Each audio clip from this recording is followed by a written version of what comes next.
Bien, hermanos, pues estamos en esta serie nueva de Abraham, ejemplo de obediencia y fe.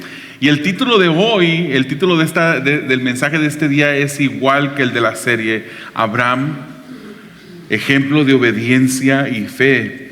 Y para comenzar el mensaje de esta mañana, pues yo quisiera leer el libro de Hebreos capítulo 11, versículo 8, Hebreos 11:8, que nos dice de esta manera: por la fe, siendo llamado, está hablando de Abraham, por la fe Abraham, siendo llamado, obedeció para salir al lugar que había de recibir como herencia y salió sin saber a dónde iba.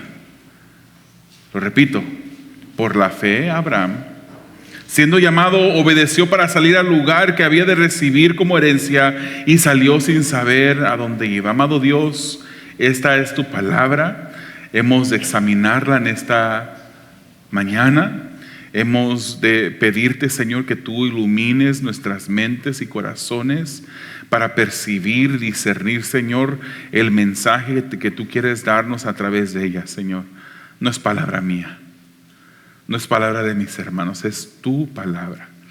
Úsala, Señor, para glorificarte en nuestros corazones, para enseñarnos, Señor, lo que tú quieres para nuestras vidas y seamos animados, corregidos, Señor, en tu camino. En el nombre de Jesús te lo pedimos. Amén. Cuando usted va a hacer un viaje, ¿qué es lo que le gusta hacer? No sé si usted es de las personas que le gusta planear las cosas. Decir, pues de estos 7 días vamos a pasar 2 días en este lugar, después de aquí vamos a ir al otro lugar, y hasta tienen los horarios y se meten al internet para buscar los restaurantes más famosos del área donde usted quisiera ir a probar los platillos más exquisitos o algo que le llame la atención y estar allí. Hay personas que les gusta planear. Yo personalmente soy una de esas personas. A veces no salen las cosas en el plan como yo quiero que salgan, pero me gusta planear, y aunque yo sé que no va a salir exactamente, me gusta planear. ¿Qué hacíamos nosotros antes de que existieran los celulares? Hoy en día ya metemos una dirección en el celular, en el GPS, y el GPS lo lleva a uno. Nos ha hecho los celulares, no, lo digo con respeto, pero los celulares inteligentes nos han robado un poquito de la inteligencia. Mi esposa dice que yo cuando voy a un lugar tengo memoria de elefante, porque yo nada más necesito visitarlo una vez a su casa, hermanos, y ya no se me olvida. Aunque a menos que se muevan, ya no voy a saber dónde vive usted. Pero sé cómo llegar a un cierto lugar. Antes de existir los celulares, andábamos con esos mapas, ¿verdad? Libros gruesos así de mapas, y eran solamente para una cierta área. No podíamos tener los mapas de todo los Estados Unidos, de todo el mundo, como lo tenemos hoy en el celular a través de las aplicaciones GPS.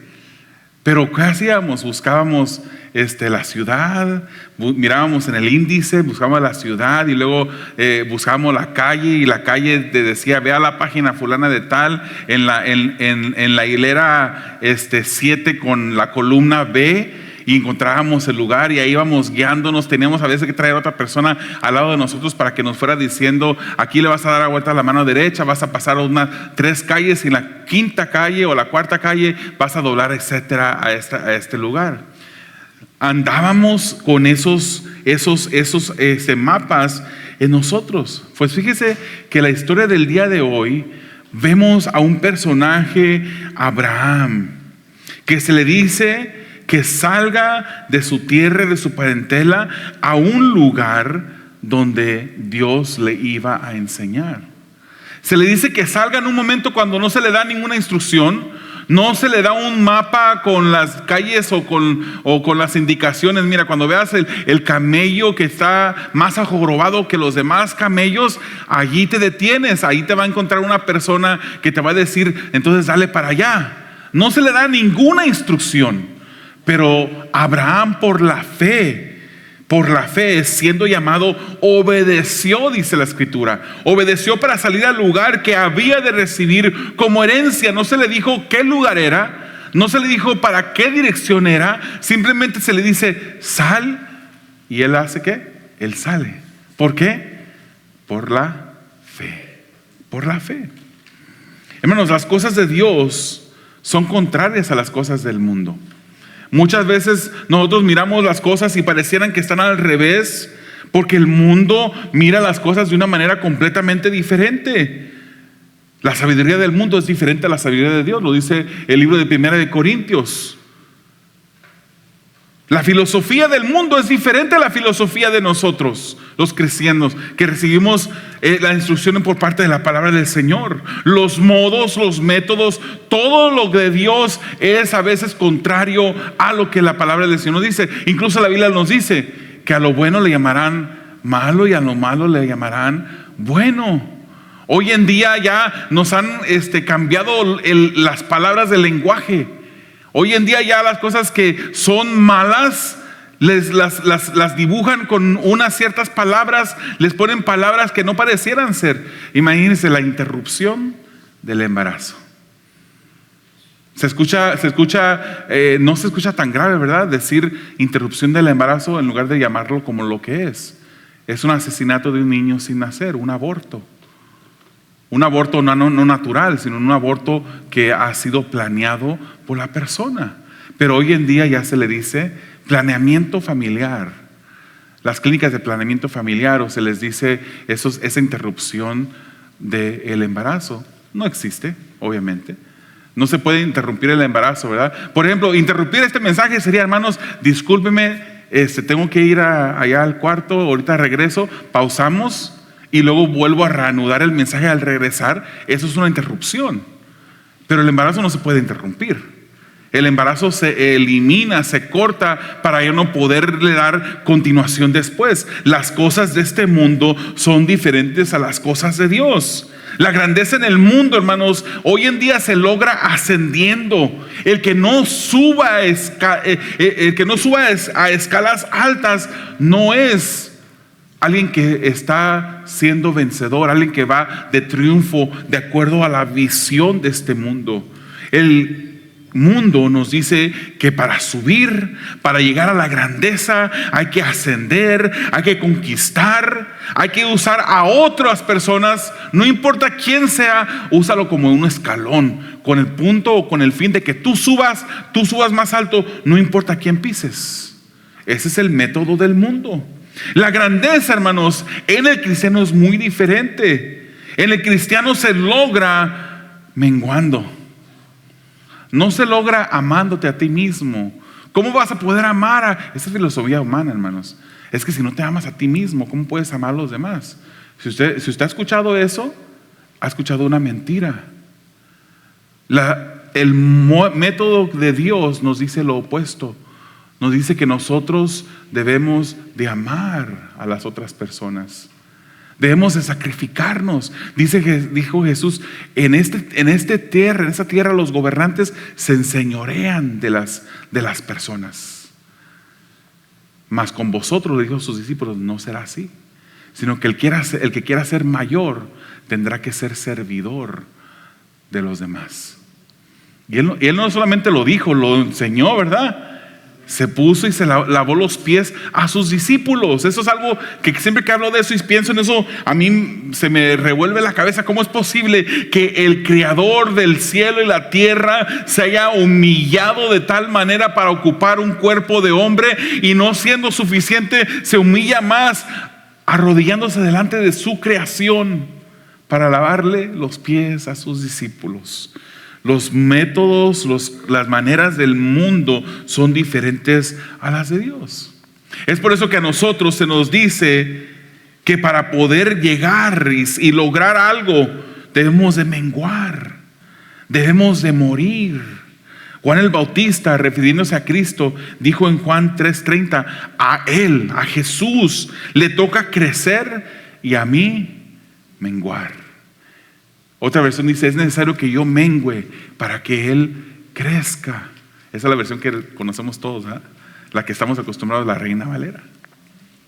La grandeza del cristiano, hermanos, es en proporción a la relación que tiene con Dios. ¿Cómo está? ¿Qué tan grande es usted?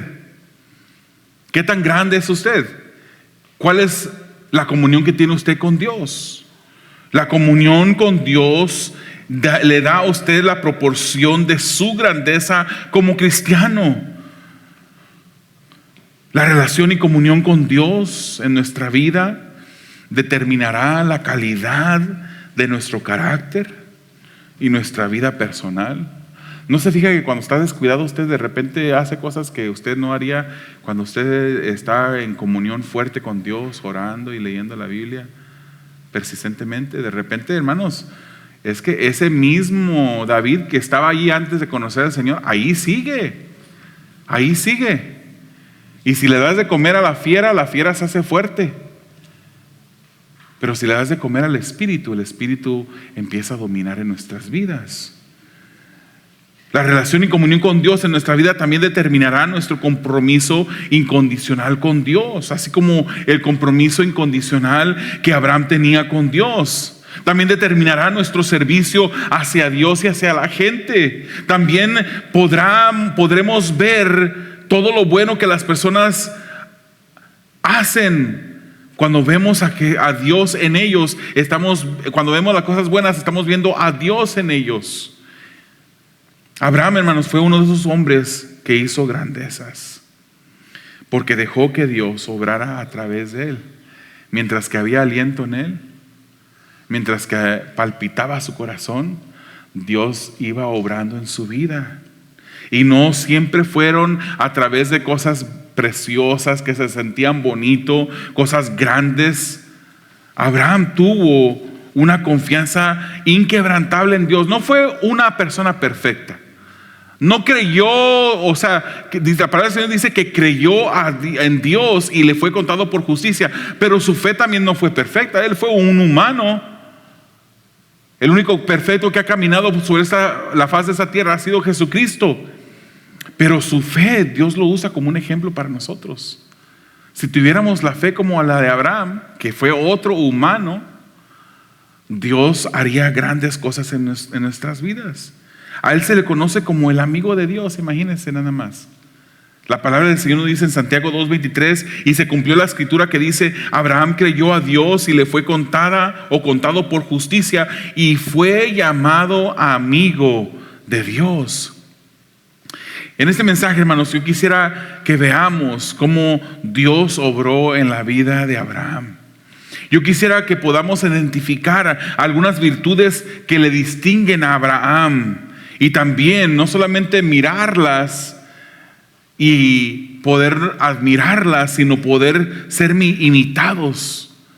motivados a imitar esas virtudes de la vida de Abraham. Hermanos, es un error estudiar la Biblia y no imitar los buenos ejemplos como los que veremos el día de hoy. Y recuerdes esto, hermanos, es bueno admirar los buenos ejemplos de los personajes de la Biblia, pero aún mejor es imitar las virtudes que ellos ejemplificaron. Vamos a ver que para poseer lo que Dios nos ha prometido, es necesario primero dejar lo que Dios quiere que dejemos. ¿Qué es esas cosas que Dios quiere que dejemos? Para comenzar es el pecado. En esta vida, mientras que usted camine en el cuerpo que usted trae, nunca va a ser perfecto. Pero su avance hacia la perfección debe de estar ahí, debe de ser notorio. Debe de haber indicios claros para usted que usted está caminando en santidad, en santificación, que está mejorando, que está dejando las cosas que ofenden a Dios. Entonces vamos a ver cómo para poder poseer lo que Dios nos ha prometido es necesario primero dejar lo que Él quiere que dejemos. Vamos a ver, hermanos, Génesis capítulo 12, versículos 1 al 3, cuando vemos el llamamiento de Abraham como el primer punto de este mensaje. Dice el versículo 1 de Génesis 12: y el Señor dijo a Abraham: deja tu tierra, tus parientes, la casa de tu padre, y ve a la tierra que te mostraré. Haré de ti una nación grande y te bendeciré. Haré famoso tu nombre y serás una bendición. Versículo 3: bendeciré a los que te bendigan y maldeciré a los que te maldigan. Por medio de ti serán benditas o bendecidas todas las familias de la tierra. Se le da una orden a Abraham, no a Abraham, Abraham. La identidad de Abraham en este momento era con su nombre Abram, que quiere decir Padre exaltado. Para que él llegara a ser Abraham, que quiere decir Padre de multitudes, tenía que pasar un proceso primero. Dios quería llevarlo de Abraham a ser Abraham. Pero antes de recibir tuvo que dejar. Antes de recibir su nueva identidad, tuvo que abandonar la identidad vieja que él tenía. Hoy en día, hermanos, Abraham es una persona que es venerada por religiones. Los judíos lo veneran. Los árabes veneran también a Abraham. Para los cristianos, hermanos, es el vivo ejemplo de la fe salvadora y de la obediencia sumisa a la voluntad de Dios. ¿Por qué cree usted que decimos que para poder ser salvos siempre a través de toda la historia se necesitó fe? Se necesitó fe. Pero ¿qué pasa con esas personas que vinieron antes de Jesús? ¿Cómo se salvaron ellos? Si nunca escucharon el nombre de Jesús, nunca escucharon la historia, habían indicios en las escrituras, habían sombras de las cosas que habrían de venir, relatos que solamente eran sombras de esas cosas que se iban a cumplir con Jesucristo, pero nunca escucharon la historia de ese hombre que nació a través de una virgen, que vivió perfectamente, que murió y al tercer día resucitó, murió crucificado siendo inocente y al tercer día resucitó. Nunca habían escuchado eso. Pero incluso Pablo en el Nuevo Testamento usa a Abraham como un ejemplo y creyó a Dios y le fue contado por justicia. Él fue justificado por la fe que él tuvo en Dios. A través de toda la historia humana siempre se ha necesitado tener fe. Romanos 5:1 nos dice: justificados pues por la fe, tenemos paz para con Dios por medio de nuestro Señor Jesucristo. Siempre ha sido fe. Nació Abraham en Ur de los Caldeos. Su padre se llamaba Taré. Sus hermanos eran Nacor y Harán. Y después de Ur, hermanos, volvió con su padre en Harán, donde murió su padre a los 205 años. Imagínense vivir 205 años. Harán era solo un lugar temporal, un lugar rumbo al lugar que Dios le había prometido a Abraham. El Señor fue el que le dijo. Era un lugar temporal, hermanos. ¿Qué situación estás pasando tú en tu vida en este momento? ¿Situación dolorosa? ¿Situación de escasez? ¿Situación difícil? Es el camino que Dios está usando para llevarte a un lugar que Él tiene planeado para ti. Se le pide que se vaya de su tierra, o sea, que deje lo que Él conocía. Lo que generalmente él había visto y conocido, se le dice que abandone eso. También se le dice que abandone y deje lo que era cercano, cuando se le dice que deje a su parentela, a su familia, que la deje atrás. Y también se le dice que deje lo que era íntimo para él, cuando le dice que deje la casa de su padre. Deja la casa de tu padre, deja tu parentela, deja tu tierra. Él dejó la comodidad, dejó lo concreto, aquellas cosas que eran seguras para él. Y se le ordena que deje todo cuando Abraham tenía 75 años. Y a la vista de hoy en día, digamos, 75 años, ya toda una vida vivida. ¿Qué iba a hacer Abraham? ¿Por qué iba a salir? Porque es que Dios, pareciera como que Dios se equivocó, ¿no? Porque es que Dios le iba a decir que saliera de su tierra y de su parentela ya cuando estaba establecido. Tenía 75 años, ya no era un niño, ya no era un joven. Mejor le hubiera dicho Dios que se quedara allí, pero no, Dios tenía un plan para él. No fue fácil para él primero dejar a Ur, dejar su parentela, abandonar a Harán, donde fue sepultado su padre, hermanos. Y en aquel tiempo eso era algo grandioso. O sea, el padre moría, pero se seguía venerando. Y ya no estaba presente, pero era importante estar cerca de donde estaba su padre. Pero se le dice, deja todo eso. Es por eso que Hebreos capítulo 11 versículo 8 nos dice: por la fe Abraham, siendo llamado, obedeció para salir al lugar que había de recibir como herencia, y salió sin saber a dónde iba. A un lugar que yo te mostraré, le dijo Dios. Para que Abraham poseyera lo que Dios le daría, era necesario que primero dejara algo, que dejara todo, que se negara a sí mismo, que dejara lo propio. Y Jesús, es por eso que Jesús le dice a sus discípulos: es necesario renunciar a todo. Es necesario, él predicaba renuncia. Es necesario renunciar a todo. De lo contrario era imposible ser el discípulo de Jesús. ¿Se fija cómo las cosas de este mundo son diferentes a la orden que Dios tiene? Jesús nos dice esas cosas, hermanos, pero no es porque Él no haya hecho, como dijimos hace rato. Él dice: el que quiera ser mayor tiene que ser el servidor. Y Él nos dio el ejemplo. También nos dio un ejemplo de cómo dejó Él todo. Dejó su trono en el cielo por mí. Dejó su trono en el cielo por ti, hermano. Lo dejó. Vino a un mundo, nació a través de una virgen, tomó un cuerpo humano. No crea que el cuerpo humano de Jesús era un cuerpo súper o sobrenatural. Era un cuerpo como el de usted y el mío. Él se cansaba, a él le daba hambre, él sudaba cuando sentía el calor. Él tenía necesidades de ir a la letrina, igual. Era un cuerpo común y corriente como el de nosotros. Él deja el cielo y el trono por venir a habitar un cuerpo humano. Lo dice Filipenses 3:8.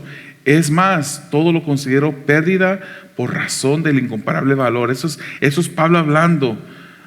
Incomparable valor de conocer a Cristo Jesús mi Señor. Por Él lo he perdido todo y lo tengo por estiércol a fin de ganar a Cristo. Él estaba haciendo lo mismo que había hecho Jesucristo, dejando su trono. Pablo había entendido el modelo de Dios, había entendido el modelo de Cristo, rechazando todo lo que él tenía. Pablo, una persona que estudió a los pies de Gamaliel, uno de los maestros más reconocidos de su tiempo. Él era una persona estudiada, una persona que tenía reconocimiento, tenía estatus en la sociedad. Él no le hacía falta nada. Pero todo eso, dice él, lo considero como estiércol, como basura. Eso para mí no es importante con el incomparable valor de conocer a Cristo. ¿Qué nos ha tocado a nosotros dejar, hermanos, por el Señor? Por Él, dice Pablo, lo he perdido todo, pero quiero ganar a Cristo. Hermano, nuestro enfoque es Cristo. No que no tengamos que trabajar, hay necesidad de trabajar. No que no tengamos las metas de poner algún negocio para poderle proveer a nuestra familia un mejor futuro. Eso está bien. No que no podamos ir a la universidad para mejorarnos y poder avanzar y agarrar una mejor carrera. Eso está bien. Pero es necesario que en todo lo que hagamos siempre tengamos a Cristo como primero en nuestras vidas. Es inútil, hermanos, ganar el mundo si después perdemos nuestra vida. ¿De qué le vale al hombre si ganar el mundo entero y si pierde su vida? Hermanos, el Señor también nos ha hecho un llamado a cada uno de nosotros, así como se lo hizo al apóstol Pablo. Nos ha hecho un llamado. Ahora, como sus hijos, Él desea que continuamente vayamos menguando. Y la pregunta es: ¿estamos menguando? ¿Estamos haciendo de Dios nuestra prioridad cada día, hermanos? Él es nuestra prioridad. ¿Sabe qué? Cada vez que decidimos obedecer los deseos y las pasiones pecaminosas de este cuerpo, le estamos diciendo al Señor: yo hago lo que yo quiero hacer, no lo que tú quieres hacer. El pecado, hermanos, es idolatría. Nosotros nos admiramos de otras personas que cuando entramos a su casa miramos imágenes. Y si nos descuidamos, hasta nos persinamos, que porque tienen imágenes. Pensamos que las imágenes es la única idolatría que existe. Y no nos miramos en el espejo a nosotros mismos. Y no reconocemos, hermanos, que cuando nosotros pecamos, nosotros estamos haciendo una decisión. Hermano, no le llama el pecado error. No son errores que cometemos. El pecado ha de ser llamado como lo que es pecado. El que te metiste con una mujer o un hombre que no era tuyo, que no era tu esposo, eso no fue un error. Eso no fue un error, es un pecado. El que hayas agarrado algo que no era tuyo, eso no fue un error. Un error es que pues no me fijé en el piso que estaba desanivelado y tropecé. Eso es un error. Podríamos llamarlo un error. Pero el pecado es pecado, hermanos. Tenemos que llamarlo como lo que es. Y cada vez que nosotros decidimos irnos por el camino del pecado para satisfacer un deseo pecaminoso en nuestras vidas, estamos cometiendo idolatría. Porque estamos poniéndonos a nosotros en el centro de nuestro corazón. Estamos diciéndole a Jesús: aquí no hay lugar para ti. Yo quiero hacer esto y lo voy a hacer. Eso es idolatría, hermanos. No nos admiremos de las otras personas que tienen imágenes en su casa. No debería de ser así. La Biblia claramente dice que no debemos hacernos imágenes de lo que está en el cielo, ni en la tierra, ni debajo de la tierra. No debemos inclinarnos ante ellas, dice la Escritura. Pero también no debemos inclinarnos ante nuestro propio ego, nuestros propios deseos pecaminosos. Tenemos que menguar. De esa manera es como nosotros los cristianos menguamos, haciendo nuestros deseos a un lado y haciendo que Jesucristo reine en nuestras vidas. ¿No es nuestro curios? ¿No es Él nuestro Señor? Al decirle Señor, le estamos diciendo: eres tú mi amo, yo soy tu esclavo. Y en el modelo que había en tiempos pasados incorrecto, pero donde habían esclavos y amos, que el esclavo se atreviera a hacer algo que el amo no le decía que hiciera, ¿cómo le iba a ese esclavo? Si le decimos Señor al Señor, debemos de obedecerle, hermanos. Y es verdad, hermano, ahí va la parte suavecita. Es verdad que nuestro caminar no es perfecto, hermanos. No es perfecto. Si no, yo le voy a invitar a la persona que sea perfecta, pues que ya salga del lugar. Ya no tiene que seguir escuchándola, porque ya llegó a la perfección. Ya no ocupa la palabra de Dios. Puede salir. Pero ya que somos imperfectos, estamos aquí. Y nuestro caminar no es perfecto, hermanos, pero nuestro deseo de corazón, nuestro deseo debe de ser perfecto. Cuando le fallamos al Señor, eso, si no te duele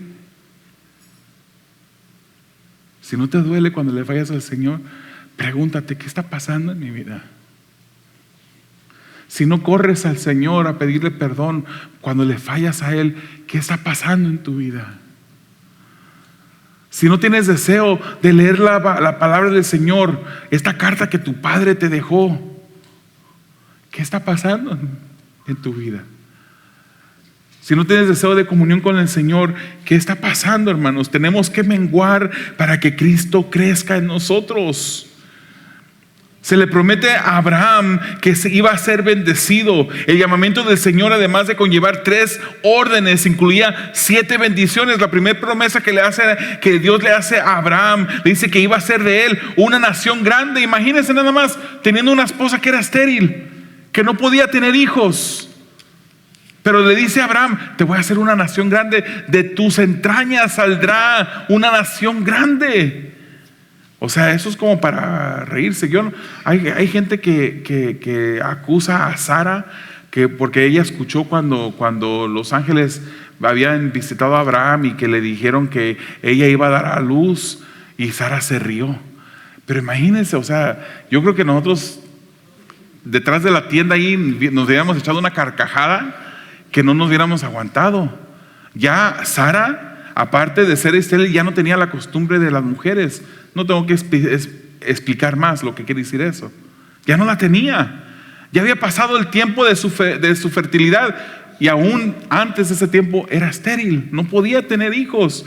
Y se le promete a Abraham 2 viejitos, 2 personas ancianitas que iban a ser padres.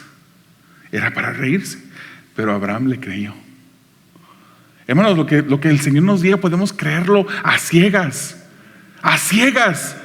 Si el Señor te dice que te avientes, aviéntate, que Él te va a sostener, aunque no mires su mano ahí preparada para detenerte. Él te va a sostener. No se vayan a ir a la montaña a aventarse. Yo no le dije que eso dice el Señor, Pero es promesa de Dios que Él iba a ser una nación grande. Segunda promesa, te bendeciré, le dijo, que le iba a dar bendición económica, moral, emocional, espiritual, material, toda bendición. Abraham, hermanos, se había hecho rico, dice Génesis 13, versículo 2, en ganado, en plata y en oro. Dios le dio a plenitud, le creyó a Dios. Cuando Lot, hermano, fue Lot, el sobrino de Abraham, fue secuestrado por los 4 reyes confederados poderosos, Abraham, con su gente, con 318 hombres que él tenía en su casa, fue y liberó a Lot. Una tercera promesa que le hizo Dios: engrandeceré tu nombre. Hermanos, durante 4000 años se ha estado hablando de Abraham. No sé si usted sabe, hermanos, pero le voy a decir, le tengo una mala noticia a usted, varón. Sus hijos se van a acordar de usted. Sus nietos posiblemente se acuerden de usted. Típicamente ya cuando llega los hijos de los nietos, ni en cuenta. No se recuerdan de uno, qué es lo que hizo uno, cómo, ni siquiera sabe. ¿Se sabe usted el nombre de su bisabuelo o su bisabuela? O del lado de su mamá o de su papá. ¿Se acuerda usted? Si usted se acuerda, usted es una persona en buena manera rara. No es un insulto, en buena manera, porque no es común. No es común que sepamos los nombres de nuestros. Nos los habrán dicho alguna vez nuestra madre, nuestro padre, pero se nos olvidan. 4000 años hablando de Abraham. Dios engrandeció el nombre de Abraham, lo hizo famoso. Hermanos, aparte de Moisés, el personaje del Antiguo Testamento que más se menciona en el Nuevo Testamento es Abraham. 3 religiones lo reclaman como uno de sus grandes antepasados. Cuarta promesa: y serás bendición. Te bendeciré, pero tú también serás bendición. ¿Qué fue lo que pasó con Isaac? A Isaac en Génesis 26:3 le dice: vive en ese lugar por un tiempo, yo estaré contigo y te bendeciré, porque a ti y a tu descendencia daré todas esas tierras, así confirmaré el juramento que hice a tu padre Abraham. Por causa de Abraham pudo recibir bendición su hijo Isaac. Una quinta promesa: bendeciré a los que te bendijeren. Esta bendición también se ha cumplido en su descendencia, hermanos, en Israel. Y Estados Unidos es un claro ejemplo de esta promesa. No siempre Israel ha hecho las cosas bien. No estamos diciendo que Israel es un país perfecto, que ha hecho todas las cosas perfectamente, pero la bendición de Dios está sobre ellos. Y los países que le han dado la espalda a Israel han recibido consecuencias. Sexta promesa: y a los que te maldijeren, maldeciré. ¿Se recuerda cuando Faraón trató de tomar a Sara, la esposa de Abraham? En Génesis 2:17 nos dice que Dios hirió a Faraón con grandes plagas porque Sarai era mujer de Abraham. La trató de tomar, no la tomó, pero trató. También hubo otro que se llamaba Abimelech, fue amenazado de muerte por Dios porque trató de hacer lo mismo, de acuerdo a Génesis 20. Hermanos, en el siglo XV había una potencia, la potencia más grande del mundo era España, en el siglo XV. En 1492 expulsó a los judíos y protestantes de España. ¿Y sabe lo que pasó con España? Se vino abajo. Dejó de ser esa grande potencia. Dios cumpliendo su promesa. La sexta promesa que le hizo a Abraham: y serán benditas en ti todas las familias de la tierra. ¿Cuántos son cristianos en esta mañana? El ser cristiano es una bendición. De todas las familias de la tierra han recibido bendición por causa de Abraham. Abraham fue el antepasado de donde vino Jesucristo. Y somos cristianos, somos hijos de Dios porque hemos puesto nuestra fe en Jesús. A todos los que creyeron en su nombre se les dio potestad de ser hechos hijos de Dios. Entonces, Dios cumpliendo sus promesas. Nosotros tenemos, hermanos, ya toda bendición espiritual de acuerdo a Efesios. Nuestra motivación para obedecerle debe de ser incrementalmente grande y debe de ir incrementando. El ejemplo de Abraham a seguir es la fe en Dios y obediencia incondicional. Fe en Dios. Miremos rápidamente la obediencia de Abraham. Génesis 12, 4 al 6. Abraham partió tal como el Señor se lo había ordenado, y Lot se fue con él. Abraham tenía 75 años cuando salió de Harán, o Harán, dice otras versiones. Al encaminarse hacia la tierra de Canaán, Abraham se llevó a su esposa Sarai y su sobrino Lot, a toda la gente que habían adquirido en Harán y todos los bienes que habían acumulado. Salieron para la tierra de Canaán y allá llegaron. Versículo 6. Abraham atravesó toda esa región hasta llegar a Siquem, donde se encuentra el gran árbol de Moré. En aquella época los cananeos vivían en esa región. O sea, hizo como Dios le dijo que hiciera. Le creyó a Dios. Llegó a un país desconocido cuando ya era viejo. Toma sus posesiones y sale sin saber a dónde iba. ¿Qué hubiéramos hecho nosotros, hermano? No, Señor, pero tú me tienes que decir exactamente el plan. ¿Cómo le voy a hacer? ¿Dónde voy a tomar la vuelta? ¿Cuántas calles voy a caminar? Nosotros queremos planes específicos de parte de Dios. ¿Sabe cuál es nuestro mapa? ¿Sabe que la palabra del Señor es nuestro GPS? Aquí encontramos toda la instrucción que necesitamos para nuestro vivir. Aquí la encontramos. Honremos esta palabra, busquemos conocerla para poder identificar cuál es el plan de Dios. Hermanos, nosotros tenemos una foto más completa de lo que Abraham tuvo. Él no sabía dónde iba. Nosotros tenemos la historia completa. ¿Sabe cómo termina nuestra historia? El Hijo de Dios termina ¿en dónde? En el cielo. Y los enemigos de Dios terminan ¿en dónde? En el infierno. Dígalo, hermano, dígalo, no tenga pena. No lo decimos con jactancia, no lo decimos con burla. De hecho, lo decimos porque es amoroso decirlo. Si tú no eres cristiano, si tú no has puesto tu fe en Jesús, pon tu fe en Jesús. Es el único camino. Él lo dijo: yo soy el camino, la verdad y la vida. No dijo: soy uno de los caminos o una de las vidas o una de las verdades. Él dijo: yo soy el camino. Y hay muchos que andan por el camino que es ancho, y muchos entran por la puerta que es ancha, pero son pocos los que andan por el camino angosto. Asegúrate tú, hermano, asegurémonos nosotros que andamos en el camino angosto que lleva a la salvación, y no en el camino ancho que lleva a la perdición. Vemos la obediencia de Abraham. Él le creyó a Dios.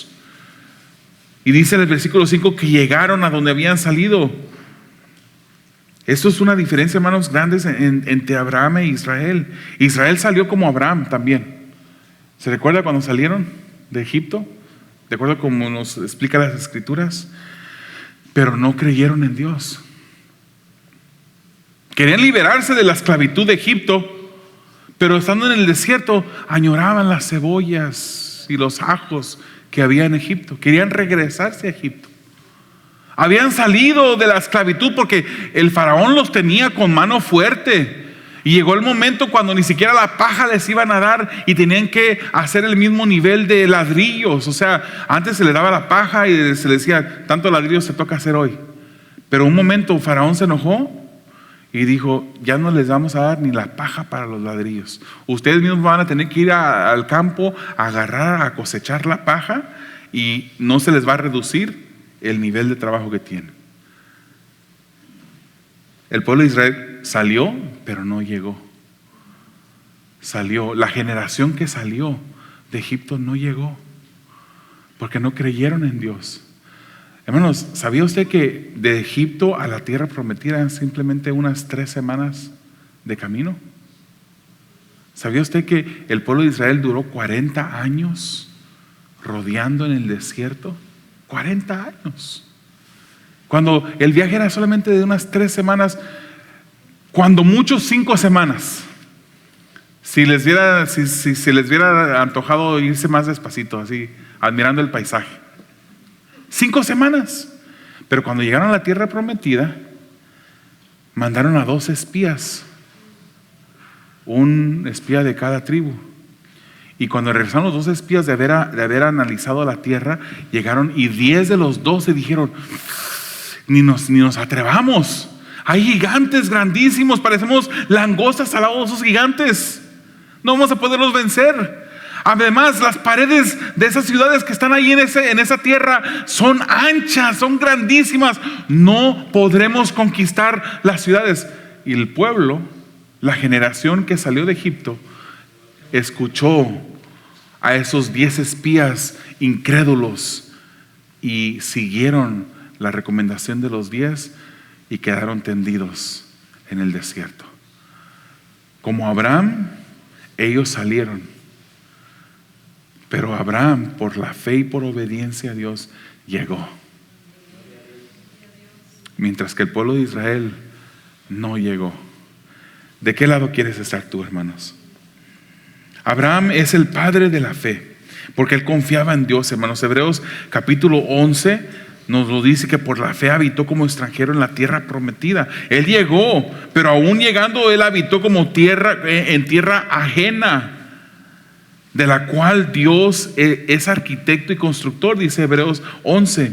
Y el versículo 13 dice: todos ellos vivieron por la fe y murieron sin haber recibido las cosas prometidas, más bien las miraron y les dieron la bienvenida desde la distancia. También confesaron que eran extranjeros y peregrinos en la tierra, antes bien anhelaban una patria mejor, es decir, la celestial. Por lo tanto, Dios no se avergonzó de ser llamado su Dios y se les preparó una ciudad. Hermanos, nosotros estamos caminando hacia una tierra prometida en este lugar. Estamos pasando por escasez, estamos pasando por dificultad. Esta vida a veces trae dificultades, trae sufrimiento, pero vamos a una tierra celestial. Aunque usted no tenga una casa aquí, hermanos, aunque se esté rentando y quizás no tenga el mejor automóvil que hay por las calles, vamos hacia una eterna ciudad celestial que el Señor ha preparado para todos aquellos que le amamos. Para allá vamos, hermano. ¿Cuántos se quieren ir el día de hoy? Esa es la pregunta que a veces hace a las personas titubear. Porque nos gustan, nos imaginamos esas calles de oro que dicen las escrituras, ese mar de cristal que hay. ¿Y cuántos se quieren? No se preocupen, hermano, yo no voy a ser como el que los llevó al Caribe, les dio cianuro en ponche. No, eso no vamos a hacer aquí. Hermana, no diga eso, no van a tomar café después. Hermanos, ¿nos queremos ir con el Señor? Si el Señor le diera la opción de irse en este momento, no porque es su venida, no porque es el rapto de la iglesia, y el Señor le da la opción, usted dice: sí, Señor, yo quiero verte. Le diríamos al Señor eso. De verdad anhelamos estar con Él, poder ver sus ojos, poder ver las heridas de sus manos y de sus pies que le hicieron en la casa de sus amigos. Dejar todo lo que está en este mundo atrás. Dejar a tu madre, a tu padre, y no decirle como ese joven que le dijo a Jesucristo cuando le dijo que lo siguiera, le dijo: espérate que primero vaya y entierre a mi padre. No es porque su padre estaba muerto. ¿Usted cree que Jesús no le hubiera dicho: está bien, yo te espero, ve y entierra? Es más, yo te acompaño. Y voy a orar por él para que él resucite. No, él tenía una atadura a algo aquí en la tierra. Él le llamaba la atención las cosas de la tierra más que su maestro, más que Jesucristo. El que dijo: espera que mi padre se muera. Eso es lo que quiso decir él. Ya que se muera, entonces te voy a seguir. ¿Qué te está atando a este mundo? ¿Qué es más importante de este mundo que el estar en la presencia del Señor? Hermanos, yo no tengo pensamientos suicidas. Yo no me voy a suicidar. Yo no me quiero morir. Estoy como el apóstol Pablo. Yo por la iglesia yo quisiera estar aquí, pero anhelo ver el rostro de mi Salvador. Él es lo más importante que tengo. Él es lo único que tengo y lo único que necesito. Me ha dado otras bendiciones, mi familia, mi esposa. Yo le doy gracias al Señor por ello. Pero yo sé, hermanos, que si el Señor me lleva, Dios ama más a mi esposa y a mi familia que lo que amo yo. Es más, yo le estorbo a Dios en el cuidado y en el sustento de mi familia. Dios los puede sostener a ellos mejor que como yo lo hago. Él nada más me está usando a mí, yo ni siquiera lo hago. No tenemos preocupación. En el momento cuando quiere, ¿cuántos están anhelando esa ciudad celestial que el Señor ha preparado? Amén, diga usted. Amén, porque nada nos ata a esta tierra. Y Abraham, hermanos, recibió la promesa al estar habitando como extranjero. Génesis 12, 7 al 9 dice: allí el Señor se apareció a Abraham y le dijo: yo daré esa tierra a tu descendencia. Entonces Abraham edificó en un altar al Señor porque se le había aparecido. De allí se dirigió a la región montañosa que está al este de Betel, donde instaló su tienda de campaña, teniendo a Betel al oeste y a Ai al este. También en ese lugar erigió un altar al Señor e invocó su nombre. Después Abraham siguió su viaje por etapas hasta llegar a la región del Negev. Hermanos, Dios se le aparece a Abraham en el lugar donde él quería llevarlo. Dios honró la obediencia de Abraham. Se le apareció a él, una manifestación visible a Abraham, una teofanía. Dios no solo hablaba con Abraham, sino que se manifestaba de manera visible delante de Abraham. Se le aparece. Dios le hace una promesa de descendencia a un ancianito. Ese ancianito creyó a Dios. Creyó lo que no era posible humanamente, pero creyó a Dios. No dice la palabra que Sara había dejado la costumbre de mujeres, pero le creyó a Dios. Y es en Hebreos 11 donde nos dice que Sara, siendo estéril, recibió fuerza para concebir, porque creyó que era fiel el que prometió. ¿Crees tú que es fiel el que promete? Amén. Y dice que de uno casi muerto, estaba viejito, por eso dice así, de uno casi muerto salió una multitud como las estrellas, innumerable como la arena junto al mar. ¿Por qué, hermanos? Porque Dios cumple sus promesas. Hace más de 2000 años Él cumplió una promesa de enviar a aquel que vendría a redimir al mundo entero. Y fue el instrumento, la Virgen María, que Dios usó por concepción del Espíritu Santo, por obra del Espíritu Santo, para traer al Salvador a este mundo. Un instrumento. María después se casó, o sea, ya estaba casada con José, después vivió una vida normal de matrimonio con José. El libro de Marcos capítulo 6 nos dice que tuvo otros hijos: Judas, Simón, hermanas. O sea que Jesús tuvo otros hermanos y hermanas. Ella vivió una vida normal, pero en su momento fue un instrumento de parte de Dios para traer a nuestro Salvador, porque Dios cumple lo que promete. Vamos a cerrar nuestros ojos, hermanos, y a inclinar nuestro rostro. Recuerda, hermano, que el Señor dice en Salmo 138: el Señor cumplirá en mí su propósito. Tu gran amor, Señor, perdura para siempre. No abandones la obra de tus manos. Es necesario, hermanos, que el que se acerca a Dios se acerca con fe. Jesucristo vino a este mundo para morir en la cruz del Calvario, para que todo el que ponga su fe en Él pueda tener una vida eterna. Somos extranjeros en este mundo, hermanos. No somos de aquí. Estamos aquí, pero no somos de este mundo. Vamos solamente de paso. ¿No le quieres dar gracias al Señor en este momento por lo que Él ha hecho posible en nuestras vidas? Porque mereciendo el castigo eterno de un infierno, Él proveyó a su Hijo para salvación. Y un día ya no miraremos esa promesa de esa ciudad celestial a la distancia. Moisés le falló a Dios y no entró a la tierra prometida después de caminar 40 años con el pueblo por el desierto. Solamente la miró a la distancia. Dios le permitió. Nosotros no tenemos que mirar a la distancia. Un día llegaremos. Y démosle gracias al Señor porque ese día es el día anhelado para nuestras almas. Es el día en que terminará todo sufrimiento, todo dolor. Ya no habrá lágrimas, sino que miraremos a nuestro Salvador cara a cara. ¿Qué vas a hacer tú el día que estés en su presencia?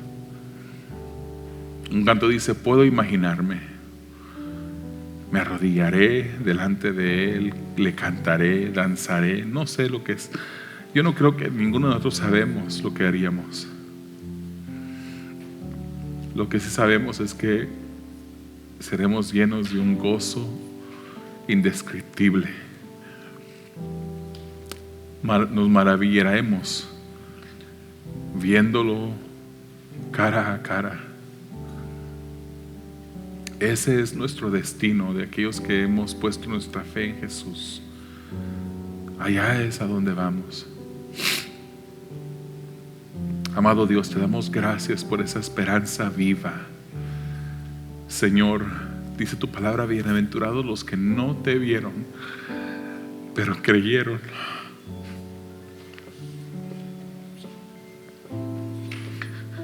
Bienaventurados, Señor. Somos bienaventurados. Gracias te damos, Señor, que tenemos una promesa de vida eterna que tú nos has dejado. Señor, que aunque no anduvimos con Jesús, no vimos sus milagros, sus prodigios, pero sabemos que un día te veremos. Gracias por esa promesa, Señor. Ayúdanos a crecer en nuestra obediencia y fe hacia ti. Señor, que podamos honrarte mejor cada día, servirte mejor, amarte mejor, obedecerte más. En el nombre de Jesús te lo pedimos. Amén.